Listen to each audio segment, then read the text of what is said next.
Richard was promoting his latest book. On the descent of that flight, he had a pulmonary embolism, which took his life. I always say to people that you don't move on from your people who you've lost and loved. You just carry them forward with you. Our romance started out in college, and it was fairy tale kind of situation where we met. Did that happen to you, like when you were younger? I don't know.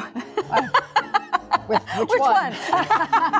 Is there a process that you have to go through to let go of the character afterwards? I think it used to be tequila. Oh, but not anymore. No more do I do that. That doesn't work. It was before 9/11. Some of these boys had flat look in their eyes. They seemed a little spooked. Talking to a soldier now. He has a picture of himself, a Taliban, all kinds of guns and stuff that they're standing in front of him. I'm like, were you scared? And he goes, I don't think I was old enough. I was 22 to be scared. And I'm like, that's terrifying. All the vets, they're our heroes, and we need to take care of them in every way we can.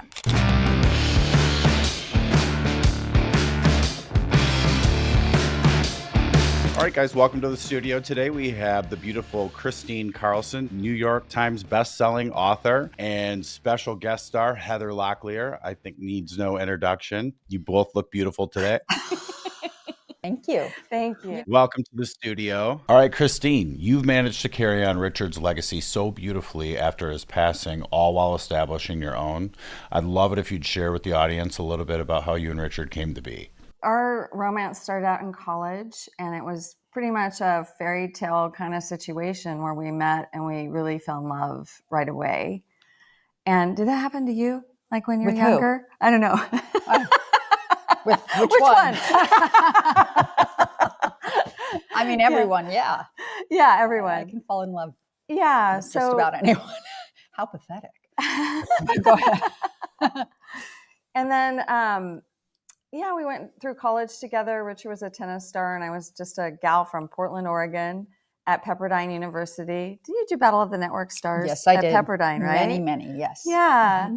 We got married after college, and Richard proceeded to begin his career and then wrote his first book, which was 10 years prior to Don't Sweat the Small Stuff. So we like to say it was our overnight success story because it took 10 years.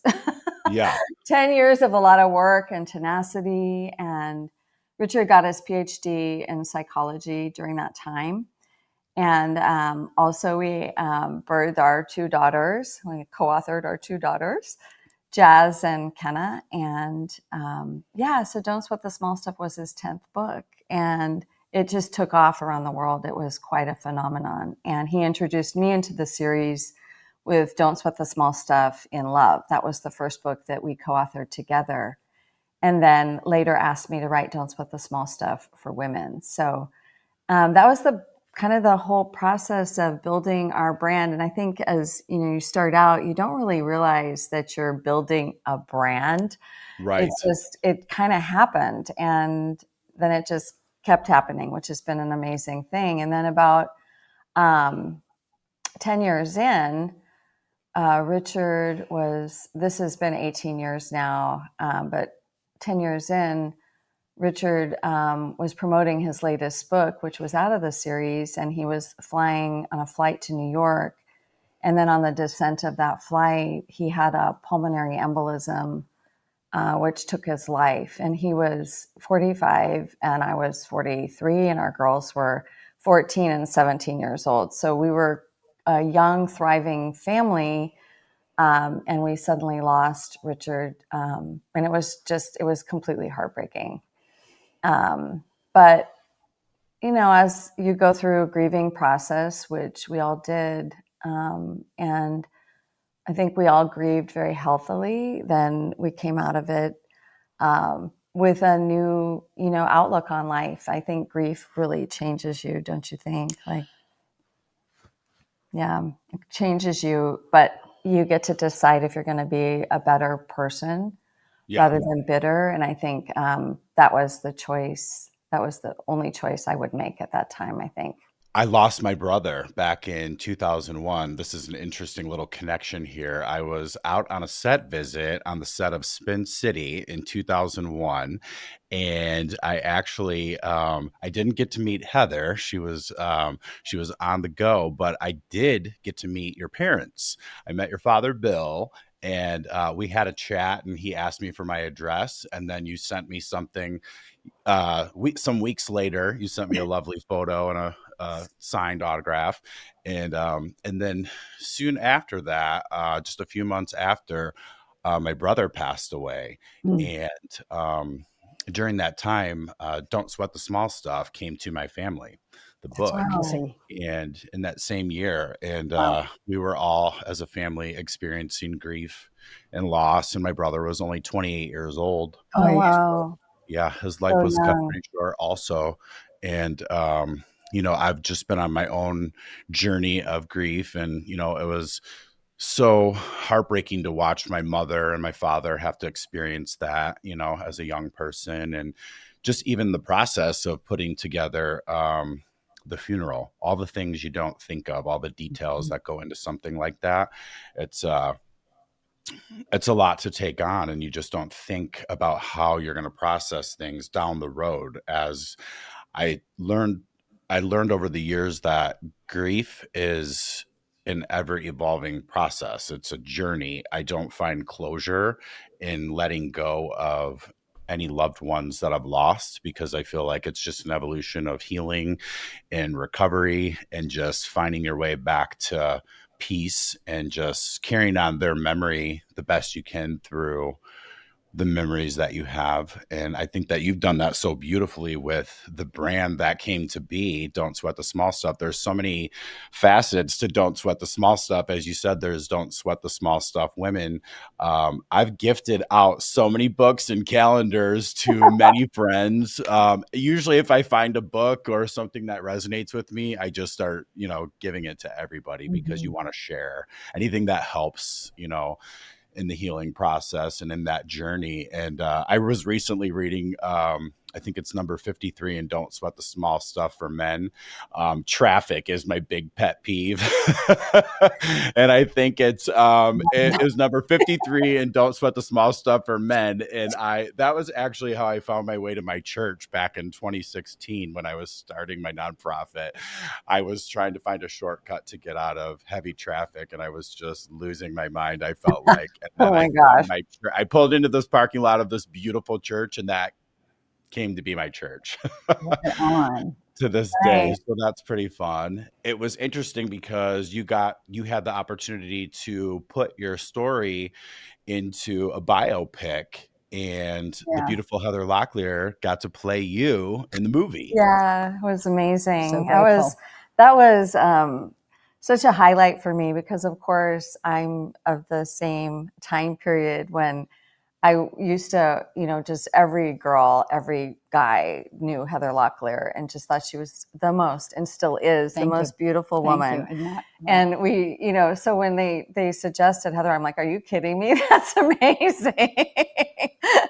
That's amazing. And then it was crazy because we bonded, and yeah. we had such an amazing friendship.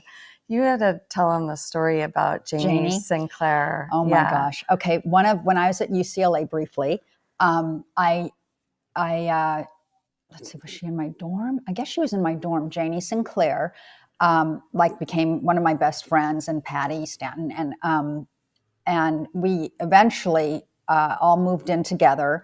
We were out of the dorms, and we all moved into one, 2-bedroom place for me and my roommate, and Janie Sinclair and Patty had the other room. And it wasn't until I think since I met Chris, when did you tell me or did I tell you? I don't know if You how were it came telling about. me the story about Jane, like When being she heard about roommates. you. Yeah, because they went to Piedmont, and Right. Richard went to Piedmont High. And so then when I told them that I was doing Chris's story, that I was playing her, Janie goes, "Oh my God, I knew him in junior high, high school, junior high and high school. and high school." And she goes, everyone wanted to be with him and everyone wanted to kiss him. And I think maybe they kissed. I don't know about that. I don't know. Well, but he never said that, but I do remember her name. I remember there was only 2 women that Richard ever really talked about, and it was Janie Sinclair and his first love, Holly. And so I always remembered that name. And so I go, Janie, my friend Janie, and he wrote her a love letter. That she saved. That she saved. And she goes, oh my God. And he was 13. And she was 25. So I hope there was no kissing. No, so they were both babies. But she saved, isn't that crazy? Yeah. She saved it and she brought it to you, right? Or she sent a picture of it, this note that Richard had written asking her, I don't know, telling her he liked her or something. It was very cute. But so cute. That you said Janie Sinclair. And did you meet her? Did you get to meet her? I don't remember if you met her or not. I haven't met her yet. Okay. Not yet. Oh, maybe by phone or something. Yeah, something like that. Yeah. So but it was just such an amazing kismet, right? I was like, my Janie? And she's like, my Richard. That is so interesting. The synchronicities there, yes. Completely. Yeah, and the connections. But it's sort of that, just those kinds of things seem to happen throughout the whole filming. Right. Like it was just this really magical, very spiritual experience for everyone, right? And I hadn't worked in a while, and I go, if I do work, it's just got to be something that I really want to do, either spiritually or hilarious, or something really special. And that's when this came across, and everyone knows, don't sweat the small stuff. Even my daughter somehow has heard it before, or I have no idea. But, and I just gave the last book with every person for Christmas. Everyone got one. I think mine is gone, so I have to get another one. I'll give you one. No, I can support you. No, you have. So everyone's already heard of this. And so when this came, I go, I know this book. I think I have it. And I'm like, wait a minute, I have this. And then it was strange. What's the one that you signed for me that he wrote? It was like a love letter to you that Richard wrote. An Hour to Live, An Hour to Love. Oh, yeah. Oh, wow. So, oh my God, I read that in the airport, sitting on the floor reading it. And she signed it to me. And my neighbor, who never really talks to me, he's older and really nice, and his wife has skin cancer, and he's like, oh, he just came out on his little mobile thing, and he was like, oh, it's nice to meet you. I go, and he was, being sad about his wife. And I go, do you need a hug? And he's like, and yes. And then I go, hold it right here. And I went and I got the book that she signed for me. And I said, you take this and you read it. And then the next time I saw him, he goes, I feel so selfish. And it was so sweet. I mean, I've lived next to him for 30 years. And he goes, well, I never wanted to bother you guys. Blah, blah, blah, blah. And I'm like, oh. That is so sweet that you gave him your copy. Well, anytime someone's in need of something, and it's my copy with her, she hasn't given it back. It's fine. He needs it still. But you just... No, I love that. We're similar in that way, because I gift out all my copies too, and then I got to go rebuy. Right. Or in anything, I do that, and it's like paying it forward. But I just think of this might really help him, and it seemed to. So he's a great neighbor, and she's still alive. So is he. So, but it touched me so much reading it. And she's like, you're supposed to be talking about don't sweat the small stuff. No. It's a beautiful tie-in, because that story just goes right with it. Yeah, totally. So working together, collaborating on the movie, like what a unique syncing of spirits, because you guys seem so similar, and you guys have just such a glow about you and your personalities, and just overcoming just grief and getting through loss, and getting to collaborate together on that beautiful project. I mean, what were some of the highlights? Well, one of the things that I talked to Chris, and I was like, can I meet you? Or is there any time I can come up and just visit you and, get her energy and her thoughts on certain things that like scared me. And we sat in there for hours and hours. And every time I'd get chills on my head and like want to cry. And I'm like, okay, hold on 1 second. Got to take this in. And she's like, oh, and this is what I did during this time. And this is this. And I'm like, wow, this is so heavy and spiritual, and connection of her and her husband, and like something that I think every couple would love to have. Yeah. And I think if we all took a moment and sat in our shit or our love or whatever we have, and it's so hard to be in the moment sometimes. And sometimes I'm so grateful to not be in the moment. Yeah. So she's taught me a lot of that, and it just everything was. We were laughing so much also at the same time. Yeah. So it was just really a great connection. It was probably a very exhausting day for you. It was very exhausting. It was exhausting. I'm like, am I talking too much? She's like, maybe just a little. Her man said the same thing. He goes, let me tell you something. Yeah. So Yeah. it was really great. That was such a great experience. And I mean, and I guess got to spend your birthday with you. On my Then we just forged birthday. a friendship. Yeah. It's been really fun just to have this friendship that's lasted and deepened and grown. Yeah. And it was special. Very special. She also does some really great things with women. And, you do Thanks. that. Yeah, I try. I do You do the retreats, Kristine, isn't that right? You do some retreats? Yeah. I do a lot of women's retreats. I love my work with women. It's probably it's definitely one of the most special things that I have had the opportunity and honor to evolve into. So I love my retreats. One of her friends, we went up to, what's it called? Sea Ranch. Sea Ranch, yeah. And one of her friends, she gave me a massage, and we're talking the whole way through, and I go, I want to go. She goes, I want to go. I go, let's go to the next one. Well, we haven't met up yet, but one of them, and because she was great. So everyone that you kind of touch in whatever ways, they feel the same as her. It's always the same kind of wonderful heart. Oh, thank you. It's true. That's beautiful. You know what? I think you two need a podcast. Interesting you say that. That'd be fun.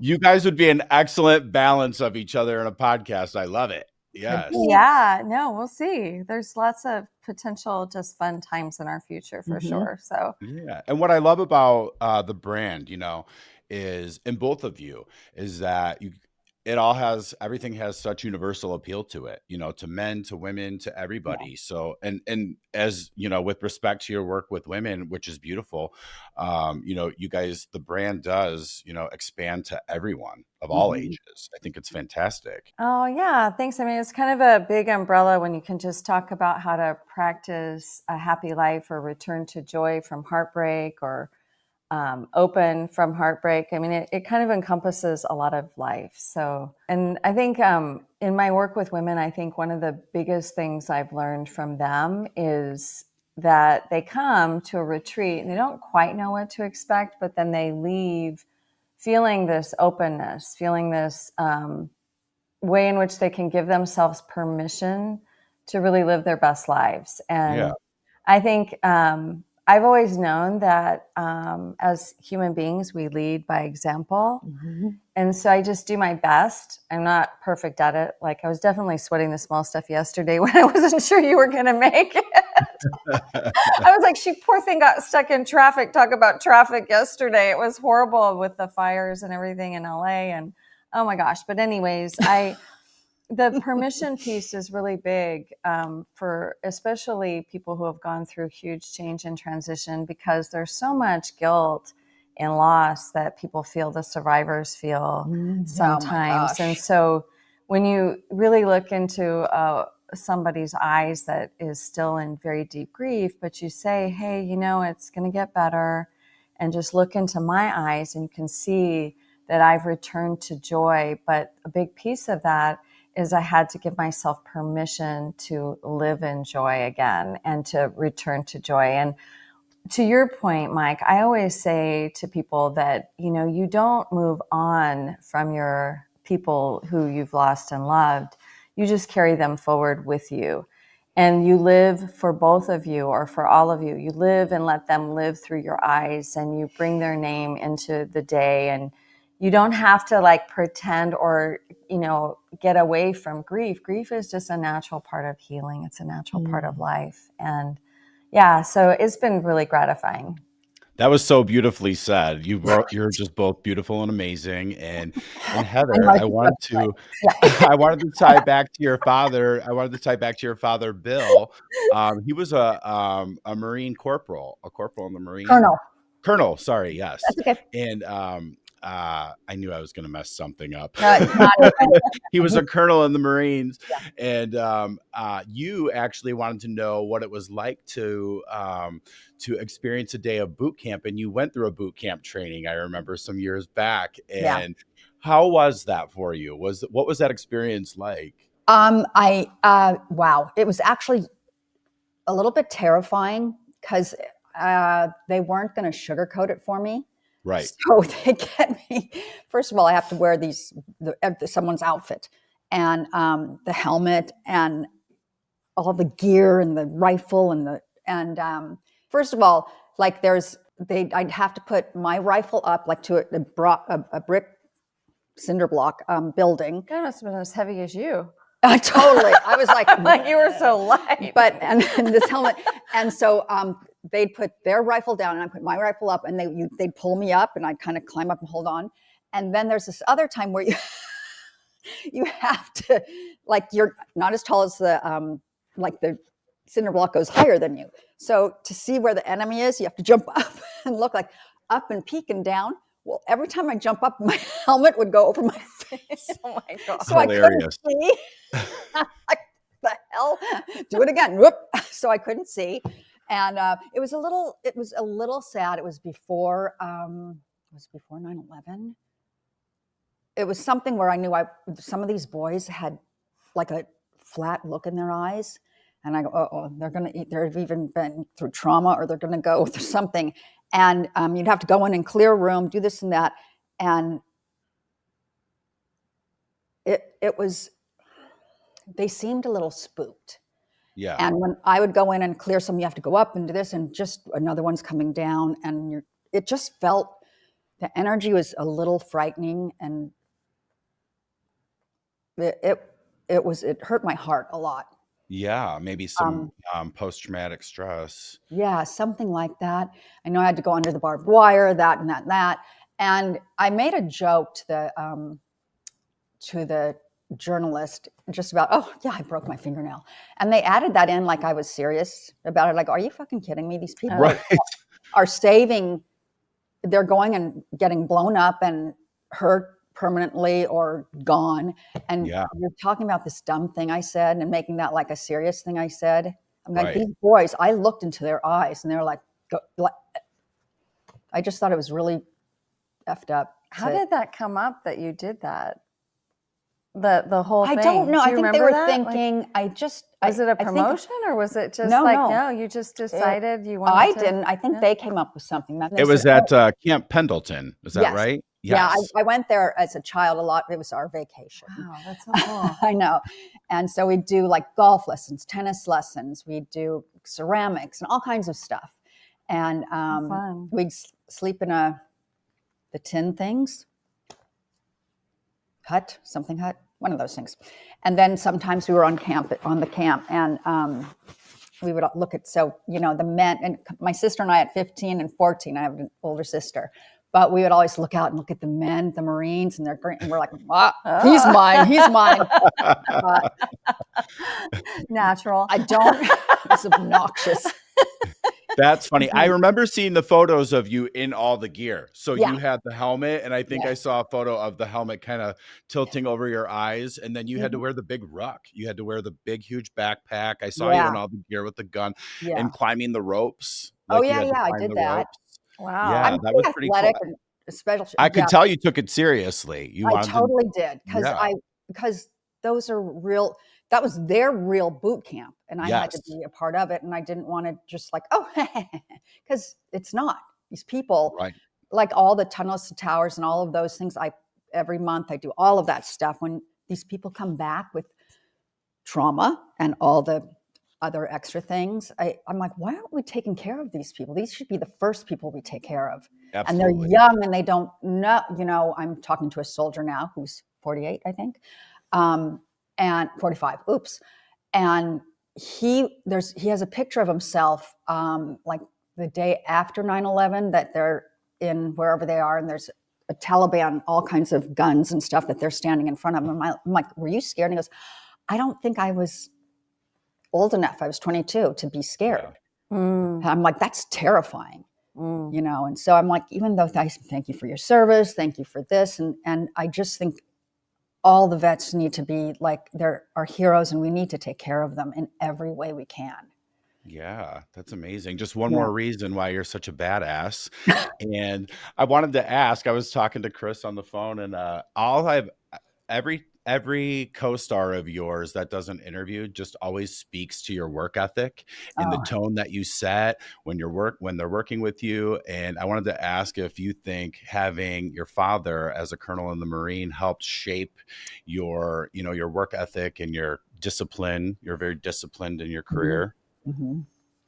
I would imagine, I so loved and respected him. And, Yeah. if a guy comes up at the roller rink and puts his arm around you and your dad's right there and he goes, the guy goes, oh, but they see the eyes. That's all you have to see. Yeah. Yeah. I mean, and my mom's is very firm. And, my dad, I'm like, who am I going to ask what this word means? Well, there's Google. But, when there wasn't Google when we were younger. Right. And, but my brother is very much like my dad and myself. Probably, I'm sure.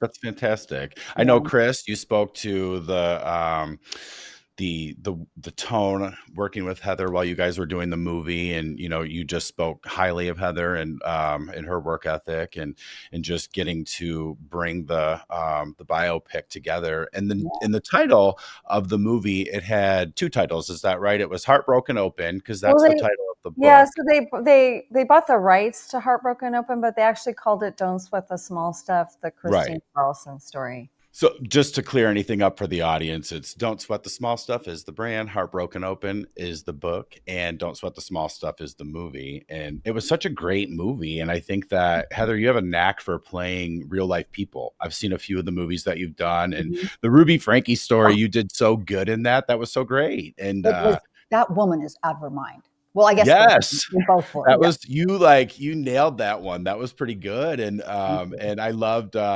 Texas Justice. Oh, You the nailed most that. fun. Yes, that was a really cool movie. That was a huge. Remember when like TV was like the just an event? Miniseries, And that was like whatever a it was. 4-part miniseries. I want to Yes. say. Yeah, it So was. cool.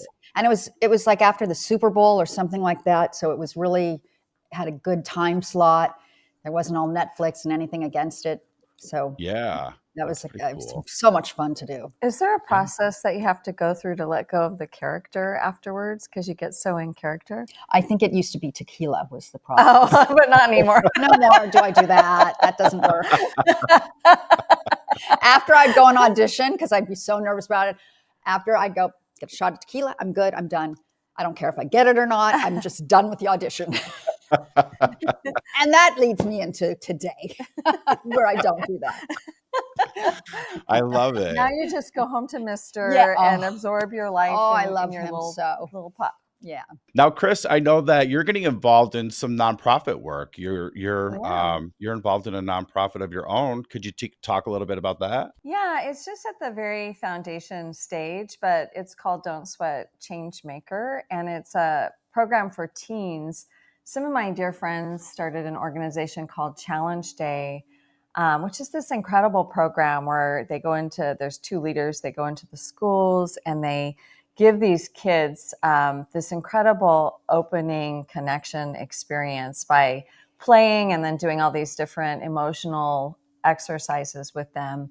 And so I had the opportunity of working with them for many, many years on the board and doing fundraising and different things with them because I believed in their organization so deeply. And one of the things that came up was I've always had this deep desire to bring the principles of happiness that are woven throughout the series, the Don't Sweat the Small Stuff book series, to kids in a way that they could be applicable. And so what we've created is it's going to be a leadership training program using happiness and emotional intelligence skills as the premise, teaching kids that they can lead by example, lead with kindness, lead with love, and do acts of change in like their community. So the program is about going to camp for a week.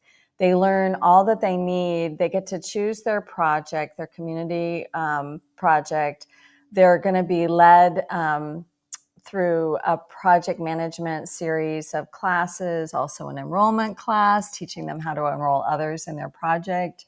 And then we're going to also teach them the happiness principles and other different emotional and wellness skills so that they really feel like they can take these things into their lives as young adults, and they learn how to bring a project to their community and how to bring their community together. That's kind of the whole where we're at with it. And then we're just putting all the materials together now to start our first fundraising campaign. And it's exciting. I mean, I'm excited. That's beautiful. Yeah. I'm blown away by that. Brilliant. That's huge. That is huge. It really is. Yeah, I'm not going to be the face of it because Rosa Aguayo, she's this just really lovely woman who is a Challenge Day leader. And I had sponsored her through her training by allowing her to live at my house for 4 years, actually, so that she could go through the training. And we just became really dear friends. And she realized that it was the combination of all the just different things that she learned through Challenge Day and just being here and learning about Don't Sweat the Small Stuff and the principles of happiness that really brought her life to a whole different pinnacle. And so she came to me about 3 years ago and said, I really want to do something with this. What can we do? And I said, well, I'd love to bring it to schools. Let's create a follow-up program to Challenge Day. Wow. And so this That's is going to be, amazing. I think this is going to be a great follow-up I would program. like to go to high school right now. I know. I would love that. You can go to a Challenge Day. Anybody can go to a Challenge Day and facilitate. They're all over Michigan. You would love it, Mike. I mean, you would really love it. You girls come to Michigan and we'll all go together. Okay. Oh yeah, we could give totally me do 3 that. days to get there. I seem to miss a lot of planes. I love it. Now, Heather, you also get involved. You've been involved in some great nonprofits too. The Michael J. Fox Foundation and the Michael Douglas Foundation. You scored the winning putt one year at the Michael Douglas golf outing. Yes. Yes. You mean I was the winning putt? Yes. Yes, I was. You were? Oh my Okay, God, so that's here's what they amazing. do. They put the girl, the worst golfer. You're the one who does it everything first, so they can see like when you putt and how the lie goes and which, got to go a little more this way. So I wouldn't never be the first one to do. Then they all, this one wins because he watched her. And so Marky Mark and his team are up there. Then there's these other people down there. And it was a 22-foot putt. I got to go first. Fuck, we won. We just won. Mark and Mark, his group, these people down here. And Richie comes to me and goes, I knew you were going to get it. I was like shocked. And we're like, that was done. Everyone can come back, come down. You don't get a chance. That's incredible. Wasn't that great? That's awesome. That's awesome. That's awesome. Those outfits were cool. I saw some photos of you with Alice Cooper. He was on that. I know. I think I on his team ever. I don't know. I met Morgan. I met the greatest people. Yeah. And it was just really fun. And That was Michael so and cool. Catherine, we all have the same birthday, 925ers. Oh, Mm-hmm. wow. And Will Smith and Barbara Walters. There's a whole group of us. That's Christopher Reeve. amazing. Yeah. Must be a auspicious day. I think so. Yes. So, I if you go on a golf course with celebrities, good or bad, it's just always a good time. So And what a great foundation. And also the Michael J. Fox Foundation. Michael Fox. Yeah, I know. I flew there for one of his foundations. I think Muhammad Ali was still alive.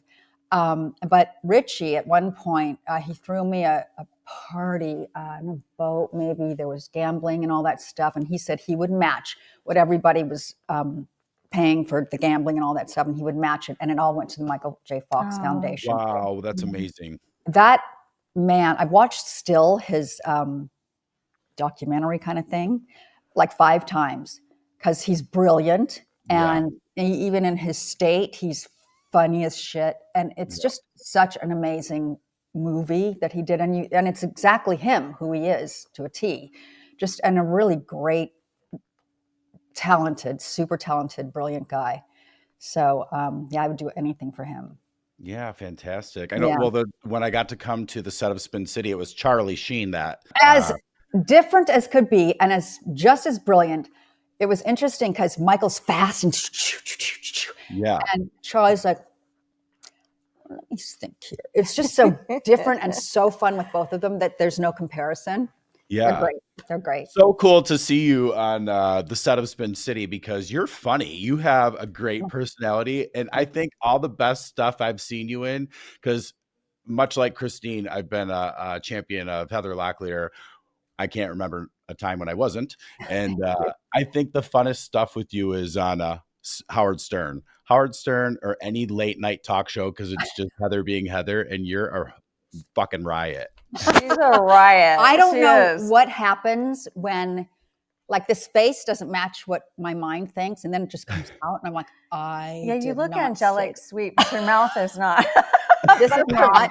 It's so weird. That's the best. It's always been that way, and I'm like, what the? She's been very good today, by the way. I'm being very, very, very good. Yes. See, this is why right here, that explains why you guys would make a great podcast. Exactly. Yes. Because she is an angel. And I do some F-bombs now and then, and it really shocks people, but I don't throw them all the time. Do I do it all the time? No, Probably. not all the time, but a lot. It's awesome, though. It's the best. I think it's one of the best words in the English language, actually. Everyone understands it, and actually everyone says it. They do, and it has a lot of applications. Yeah. One time I wrote this blog about it, but it never got published because it was a little too edgy for me. But I said all the different words. I heard a guru talking about it once. His name's Osho, on a tape. I didn't ever see him in person, but he talked about the F word and all the different amazing applications of it. And it was hilarious. I thought, oh my God, it's so true. Just think about that sometime. We'll have to break it down. We'll break all that down on your first episode together. Perfect. Yeah, right. Let's do that. That would be fun. I've already got some stuff to talk about there. Yes. So what other projects do you ladies have cooking in the new year? I know. I've got retreats planned and, just the day-to-day stuff. Yeah, but I don't know. I don't know. Yeah, we're just open books. Planning your podcast. There you go. Yeah, planning our podcast. That's fun. That would be so fun. It would be really fun. And you both have beautiful and amazing daughters. And what I know about one of your daughters, Chris, is in social work. That's kind of my area of expertise. I've been working in that field for about 27 years. And I also have a nonprofit. So I thought that was pretty cool. And Heather, your daughter, she graduated with her master's in marriage and family, right? Yes. Yes. And now she's going for her doctorate, and she's got 3 different places that she's applying to, and she's all nervous. And I go, well, pretend you're like, she was a big fan of Blake Lively's. And I go, well, you're always better in person. People love you in person because she's so sweet, charming, and funny. And I go, pretend you're her. And she goes, oh, I kind of heard like she's not very nice. And I'm like, oh, that's baloney. Who cares? And she goes, how about I pretend I'm you? And I said, oh, even better. How cute is that? Yeah. So tender me, but zip it on the F-bombs. She doesn't do that. But yeah, so she's doing that. And she's such a sweet person. She was doing therapy with a lot of students at USC. That's the first thing they were doing. And it's a lot of trauma people. And I think she was talking to all of the therapists talk and say stuff. And she's like, and my friend and I were coming to visit her. And she goes, oh, I'm just on the phone right now. Can you just wait out there for 5 minutes? I got a little bit of anxiety and I hope I'm like, whatever. And she comes to the door and she starts crying. I go, why? And hugging her, crying. And she said, a girl tried to commit suicide the night before. And she's just like, I can't do this kind of work. And I go, I know. And that's right. And my therapist said, tell her that they do that. And it happens to all of us. Yeah. That's why when you're really sensitive, that's why you're a good therapist, because you understand and all of that. And this happens to a lot of us, and we go into a different type of therapy or doctorate or whatever. So, and she's a good writer, so she might be writing a book soon. That's No, so cool. No, that's I don't know, awesome. but she's really good yeah. at and she's just such a great girl. So I'm so proud of her. And so she's got a great couple of mentors sitting right here. Right? So yes.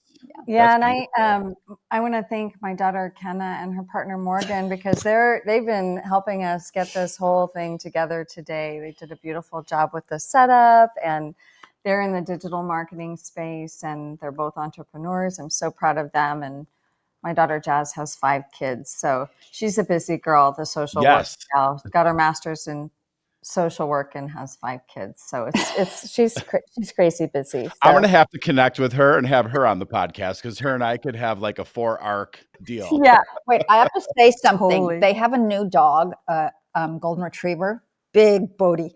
And he has this like ram's horn that I didn't know this. And so I'm in my room and I hear dropping. And I go, oh my God, those kids are having a really hard time setting this up. They're dropping the camera or the light. What? And they keep dropping it. What's wrong? Has a huge stuff. And it was the dog with this big bone. But I went, they are having a hard time. Or maybe they're trying to wake me up nicely. I don't know. I love it. Is that the dog that was on the phone this morning giving you a hug while I was on the phone with Kristine? Yes. Yes. I have a 120-pound Great Dane that's as tall as me on his hind legs. So he can literally give me a hug and a kiss on my lips standing on his hind legs. That is so cute. Oh, wow. That is so It's adorable. Cute. Great Danes are so I love it. amazing. I also want to thank Morgan and Kenna also for helping set everything up. I'm so blessed Very quietly. Yes. And thank you, Mike. We have a book that we're going to sign both of us to you, a Heartbroken Open book. So we'll be beautiful. Thank you so much. I appreciate that. Yeah. Look at this. That's so fantastic. Fun. Yeah. So I know, Heather, you have a dog too, Mister. Is that right? I can't even talk about him because he's been sick for a couple of days. Aww. And I'm like, now, Chris, if the fires are close, can't come. If my dog is not feeling well, I can't come. Yeah. So I gave her a big warning. And then, so when she's talking here about grief, I'm like, think of him. Like, I want to stay home and with him all the time. I mean, I think he has a long life ahead of him. He's almost 11. So cute. But he's so precious and so cute. And I fucking am going to bury myself. I'm going to jump off a cliff.